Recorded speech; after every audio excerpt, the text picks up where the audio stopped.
जे मल्हार जय बाळूमामा. बाळूमामांनी या पैलवानाला दिली लाथ आणि हा पैलवान झाला प्रख्यात. चिकोडी तालुक्यातील किरूर गावचा ज्योती पैलवान, त्याच गावातील मोठा पैलवान लक्कप्पा बिकरे याच्या काकाबरोबर भोम पौर्णिमेला आप्पाच्या वडीला ज्योती हलसिद्धनाथाच्या यात्रेला जात होता. त्याच्याबरोबर श्यामा बेकरी होता. मामा त्या यात्रेला आले होते. मामा गावातून घुमटाकडे चालले होते, समाधीकडे, हलसिद्धनाथाच्या समाधीकडे चालले होते. तेव्हा श्यामा बेकरे ज्योतीला उद्देशून म्हणाला, बघ देव चालला बघ, त्याच्या पाया पड. ज्योती पैलवान श्रद्धेने मामांच्या पायावर त्यानं मस्तक ठेवलं. लगेच मामांनी त्याला पायाने झिडकारलं. तो लांब फेकला गेला. त्याने चालाक असल्यामुळे आपला तोल सांभाळला आणि उठून लगेच हात जोडून मामाच्या समोर उभा राहिला. मामांनी त्याला विचारलं, तुझं नाव काय रे?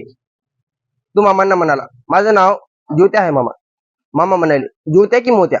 हा पैलवान मोत्यासारखा कसा चमकतो ते पाहण्यासाठी पुढच्या व्हिडिओमध्ये भेटूयात आपण. जय बाळू.